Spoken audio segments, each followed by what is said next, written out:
Assalamualaikum warahmatullahi wabarakatuh. Alhamdulillahirabbil alamin wa bihi nasta'in ala umuri dunya waddin wa ala alihi wa sahbihi ajma'in. Amma ba'du fa ya ayyuhal ikhwanu, mudah-mudahan kita semua masih dalam keadaan yang baik-baik saja, bergembira selalu, dan mudah-mudahan Allah Subhanahu wa taala memberikan kita keselamatan, keberuntungan, kemenangan, kebahagiaan, kesejahteraan fid dini wad dunya wal akhirah. Amin Allahumma amin. Saya kira kita semua sepakat untuk tetap mendoakan kebaikan-kebaikan terlepas dari begitu banyak perbedaan di antara kita dalam masalah ini.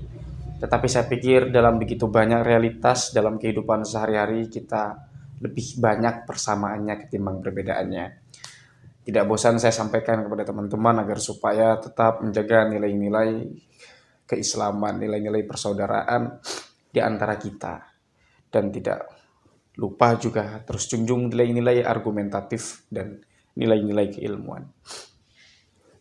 Baru pagi tadi saya melihat sebuah video yang diupload oleh Gus Zaini, di mana Gus Zaini di dalam video itu saya melihat agak mendesak pihak-pihak atau para petinggi di masing-masing lembaga Islam di negara kita ya. Di mana di situ sangat keras sekali menurut saya Gus Zaini ini. Sebetulnya itu bermula dari video orang yang memiliki jabatan tinggi di MUI Pusat ya. Bukan ketua umum, tapi beliau ini ada di jabatan tinggi. Saya tidak terlalu paham jabatannya apa. Mungkin teman-teman bisa cross check sendiri, dan namanya ini sangat masyhur karena beliau kemarin baru saja ramai berdebat dengan salah satu dosen yang membela Az-Zaitun ya. Namanya Kiai Nafis siapa saya agak lupa ya. Nah, beliau ini di mana yang dari MUI ini sempat menyenggol tentang bagaimana penelitian atau soal isu nasab di Indonesia ini. Tentu ketika kita berbicara tentang bagaimana nasab di Indonesia, kita akan bertemu dengan Kiai Haji Imaduddin Usman Al-Bantani, karena beliau ini, Kiai Haji Imaduddin Usman Al-Bantani, adalah orang yang pertama di Indonesia. Ini mungkin ya, karena memang sebelumnya kita belum pernah mendengar penelitian semacam ini. Jadi Kiai Haji Imaduddin Usman Al-Bantani ini adalah orang yang pertama mengatakan bahwasanya nasab mereka itu munqati' ya, bahkan batilun wa ghairu sahihin. Itu pernah disampaikan oleh Kiai Haji Imaduddin Usman Al-Bantani dalam ceramahnya atau dalam kitabnya Al-Bayanudz Dzahabi. Itu saya sudah baca, dan teman-teman silakan baca juga. Bagi yang menginginkan bukunya itu silahkan download ya, ada di Nahdlatul Ulum websitenya, silahkan cek sendiri saja. Kita kembali ke laptop tentang bagaimana apa yang disampaikan oleh orang yang memiliki jabatan tinggi di MUI Pusat itu, mengatakan bahwasanya penelitian tentang silsilah itu adalah suatu hal yang dimaknai sebagai kebaikan dalam dunia akademik. Bagus lah intinya kita mencari sebuah silsilah berdasarkan keilmuan-keilmuan dan berdasarkan argumentasi-argumentasi. Tetapi di situ ada ungkapan setelahnya, yaitu kalimat-kalimat pertentangan dari kalimat sebelumnya. Tetapi kata beliau, kalau ini tujuannya untuk politik dan semacamnya, untuk kepentingan tertentu, katakan begitu, maka itu sudah tidak akademis lagi, itu sudah tidak produktif ya. Sudah tidak produktif. Kira-kira semacam itu kurang lebihnya ya. Videonya viral, teman-teman bisa cek sendiri saja. Nah, balik lagi ungkapan dari Gus Zaini menanggapi video tersebut. Saya sepakat dengan apa yang disampaikan oleh Gus Zaini, di mana harus ada kejelasan. Kalau umpama ingin menanggapi tapi tidak jelas arahnya kemana, apatah lagi itu disampaikan oleh orang yang memiliki jabatan tinggi dalam lembaga tertentu, lembaga Islam, MUI, Majelis Ulama Indonesia. Bukan MUI nama orang, karena ada di tetangga saya itu namanya Kang MUI ya, Kang MUI ya panggilnya ya. Jadi nama orang, bukan Majelis Ulama Indonesia. Apatah lagi itu disampaikan oleh orang yang memiliki jabatan tinggi dalam lembaga tertentu, lembaga Islam tertentu, Majelis Ulama Indonesia, tapi tidak jelas ini arahnya kemana, mendukung atau menolak. Dari lembaga-lembaga misalnya Nahdlatul Ulama, PBNU.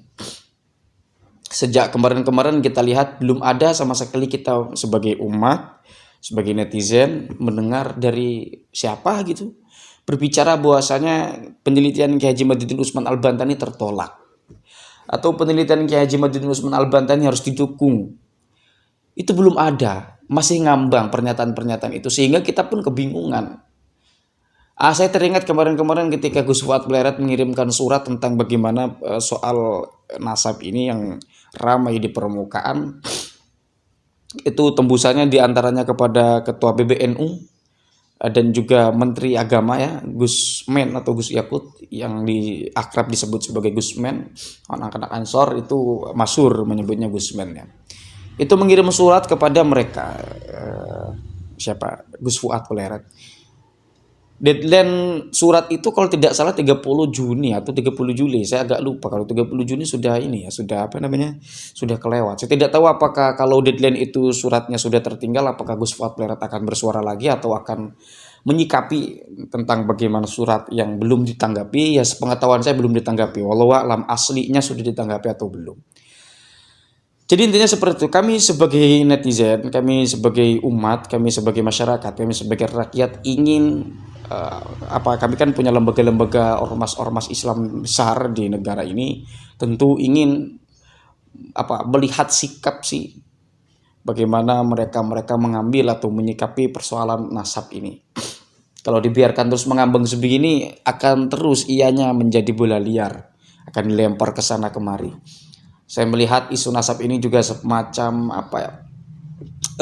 semacam supporter Ronaldo dan Messi, di mana ketika Ronaldo mendapatkan Ballon d'Or itu pendukung-pendukung Lionel Messi ini pada masuk gua. Begitupun sebaliknya ketika kemarin 2022 akhir Messi dapat Piala Dunia, itu pendukung-pendukung Cristiano Ronaldo itu mingkem semua. Saya tidak tahu apakah teman-teman di sini juga ada pendukung bola antara Ronaldo sama Messi, tapi intinya jika terus penelitian ini bergulir tanpa ada instansi tinggi atau dari ormas tinggi di negara kita, jika terus membiarkan itu, ya akan menjadi bola liar. Ketika misalnya Kiai Imad akan wacananya akan dibantu terus di framing, saya melihat begitu banyak sekali orang yang memframing Kiai Imaduddin Usman Al-Bantani, banyak sekali. Saya tidak tahu apakah jumlahnya banyak mana antara orang yang membela Kiai Imad sama orang yang memframing Kiai Imad. Tapi kalau saya perhatikan di channel-channel YouTube atau di kanal-kanal YouTube itu banyak channel-channel yang justru memframing Kiai Imad ya. Netizennya juga banyak, netizennya mendukung juga banyak. Enggak, ini ngomongin channel. Gitu ya. Kita tetap kawal penelitian ini teman-teman, sampai ada sikap dari ulama-ulama kita di instansi-instansi, di ormas-ormas tertinggi. Kemarin juga ada YouTuber yang menyinggung PBNU untuk segera melaksanakan Basul Masail. Kalau memang ini diadakan Basul Masail, ini juga agak repot karena Nahdlatul Ulama itu secara tegas menurut PBNU kemarin menyatakan husnudzon terhadap nasab mereka. Mereka mengikuti ulama-ulama terdahulu atau NU menyikapi ulama-ulama terdahulu. Artinya sikap Nahdlatul Ulama secara konsep utuh itu mengamini nasab Ba'alawi. Jika diadakan Basul Masail, ini berarti di dalam NU sendiri terhadap keraguan, terdapat keraguan terhadap Ba'alawi. Gitu. Memang agak berat kalau kita mencita-citakan adakan Basul Masail di sini. Begitu. Atau penelitian Kiai Imaduddin Usman ini kita pertanyakan bagaimana PBNU menyikapi penelitian Kiai Imaduddin Usman Al-Bantani secara tegas harus dinyatakan kepada publik. Diterima atau tidak? Jika diterima atas berdasarkan apa? Kalaupun ditolak berdasarkan apa? Saya pikir itu sikap yang adil yang mesti dilayangkan di publik agar semua tahu. Toh ini sekali lagi teman-teman, ketika kita mengkaji sebuah nasab dari orang-orang terdahulu, itu bukan berarti tidak ada adab lantas dikait-kaitkan dengan kualat. Ini saya pikir argumentasi yang sama sekali konyol. Kenapa? Karena mengkaji nasab itu pun bagian daripada tradisi kita. Sejak kapan sebuah kajian itu dilarang? Kajian terhadap apapun itu mesti didukung. Bayinah atau hal yang menjadi bukti itu adalah hal yang mesti menjadi pegangan. Ya, jadi begitu. Jadi bahsun nasabi asyuyuhi itu minda bis salafis salih. Di antaranya adalah Imam Az-Zahabi itu pernah membatalkan nasab daripada tokoh sufi besar, Syekh As-Sadzili, tokoh sufi. Jadi tokoh-tokoh sufi itu Syekh As-Sadzili ini ada yang menisbatkan, entah iyanya atau murid-muridnya, murid tasawufnya itu menisbatkan nasab As-Sadzili kepada Rasulullah. Kemudian Az-Zahabi betul itu mengatakan bahwasanya hadza nasabun majhulun la yasbutu wala yasihhu. Itu tidak sah, Pak, nasabnya ya. Tidak bisa ditetapkan. Kita tentu tahu siapa Syekh As-Sadzili. Ketika kita mengkaji tentang bagaimana kesufian, kita mesti bertemu dengan Syekh As-Sadzili dan juga tarekatnya Syadziliyah yang sampai sekarang marak di Indonesia. Cuma apakah ketika nasab tersebut atau ada ulama besar yang nasabnya tidak tersambung ke Rasulullah itu mengurangi ianya sebagai ulama, mengurangi keramatnya, mengurangi keilmuannya? Tidak. Jika itu terus dikait-kaitkan, nanti ada timbul pertanyaan di antara masyarakat. Oh, berarti yang boleh alim itu hanya keturunan Rasul. Oh, berarti yang soleh itu berarti hanya keturunan Rasul. Padahal kita belum pernah menemukan keterangan semacam itu dari Rasulullah SAW. Mau tidak mau, interpretasi itu akan terus ada ketika kita harus memaksa orang yang alim itu mesti keturunan Rasul. Begitu ya. Saya di sini tidak mengatakan bahwasanya Ba'alawi itu mesti batal, tidak. Cuma paling tidak, ini dalam ranah kajian. Penelitian Kiai Madin Usman Al-Bantani itu penelitian yang memang mengaitkan unsur-unsur teologi, apa metode antropologi modern. Artinya itu menggunakan perangkat saintifik. Dalam penelitian saintifik itu tidak bisa dibenarkan sebuah penelitian sebagai kebenaran final. Tapi ia selama belum terbantah, maka ianya tetap menjadi patokan, menjadi landasan untuk disepakati bersama sebagai kebenaran atau sebagai hal yang paling mendekati kebenaran. Gitu, Pak, ya. Saya agak aneh ini ketika banyak sekali bahkan disampaikan oleh orang yang memiliki banyak masa, beliau dijadikan sebagai patron, tetapi ketika memberikan tanggapan terhadap fenomena ini sangat mengecewakan sekali. Begitu ya. Tentu kita sebagai umat Islam takut terhadap kualat, ya. Takut terhadap kedurhakaan, itu takut semuanya. Cuma di sini kita mesti terbuka. Kita mesti menyadari juga seperti di konten saya kemarin, saya mengatakan bahwasanya itu latang kusu, ya, karomatuhu wadarojatuhu bisa babi naksin nasabi.